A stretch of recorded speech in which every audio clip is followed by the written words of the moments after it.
Eventzilla tutorial for beginners. Hello, hope you're doing good. I'm your host Jason. In this tutorial, I'll be showing you how to use one of the best event management platforms, Eventzilla. I'll be showing you how to create an event using Eventzilla. The first thing you want to do is go onto eventzilla.net and you can actually get started for completely free. You're just going to tap on launch your event. Then from there, you can enter in your sign up information, for instance, your email address, and you can create a password. After you're finished doing that, you will be redirected to a dashboard just like this. And we're going to be creating our first event. To create an event, you will tap on create event right here. You can choose whether it is an in-person event, a virtual event, or an hybrid. You can select whichever one of these options. Now let's say for example we'll be creating an in-person event. After you're doing that, you have selected the option. You can see will attendees pay to attend your event. You can select yes or you can select no. So let's say for example yes, and we'll tap on let's get started. Then you can select from one of the templates that they have, and I'm just going to be using this one that they have selected, and we'll tap on proceed. After you have tapped on proceed, you can fill in the event name. You can select the event type. So again, you could select whether it is a virtual event, a class, a training or workshop, a corporate or business meeting, a conference, a convention, meetup or networking event, or so on. You can select whichever one of these options, so you can see numerous options that you can choose from. Now, let's say for example's sake, I were to select meetup or networking event. Then we can scroll down and you can select the specific currency. Then you can scroll down and you can select when the event will start. And you can select when the event will end. So you could select the time right there. You could also choose whether it is a recurring event by tapping on the sticky right there to say yes, it is recurring.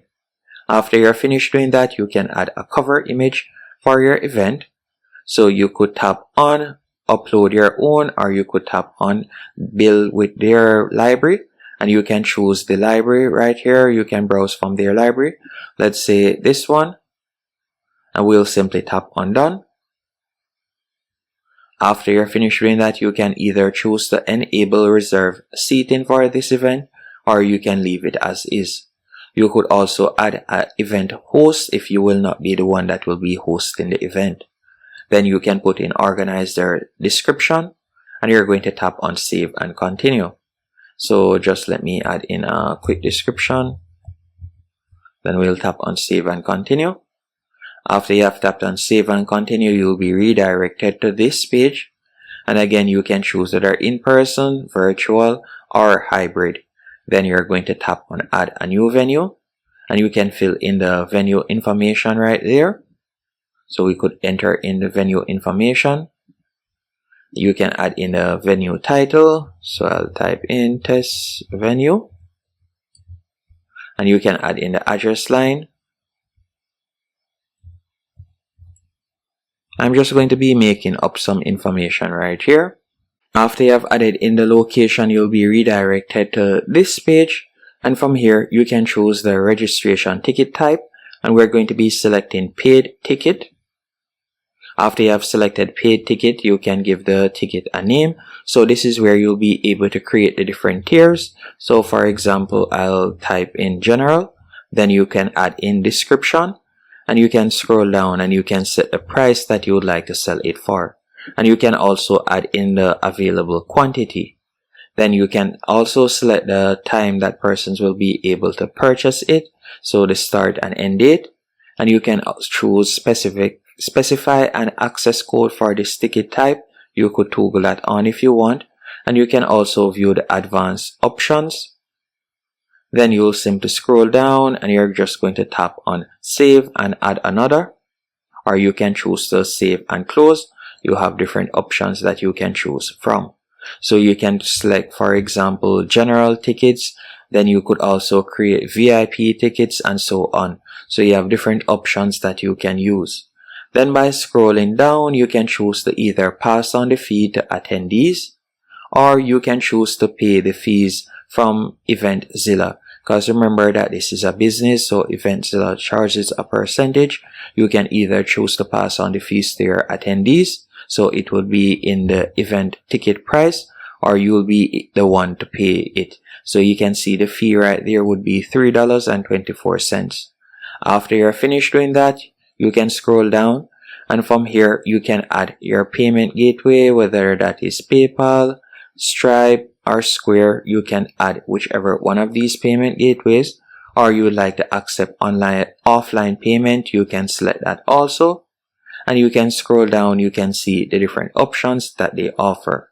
So you can scroll down and you can select whichever one of these options, then you will tap on save and proceed. So let's say for example's sake, I'll be selecting pay at door. Then I'll simply scroll down and I'm just going to tap on save and proceed. But you could select PayPal and you could select Stripe, and from there you could add your PayPal and Stripe account. Now after doing this, we'll be redirected to this page. If you would like to further edit any detail, you can go over to the left hand menu option and do that. So you could change the location, you could tap on design and layout, and from there you could change the design and layout, you could change the theme, you could also change the font style and so on if you want. So you have different editing options. You can also add the payment methods. So here you could also choose to add your PayPal and Stripe if you want. You can tap on people. From here you'll be able to add speakers. So you could select speakers, and you can add a new speaker by tapping on add speaker. You can also add sponsors. So you could select sponsors and you could add new sponsors and so on. So from the left hand menu option, you will see numerous editing options that you can use, and you will also see the analytics option over there. Once you're finished, you can tap on preview in the top right hand corner, and you could preview how it looks. So you can see it right there. If it is to your liking, you'll tap on publish and it will now be live. And that's it. Hope you found this tutorial helpful and informative. If you did, be sure to hit the like button and subscribe.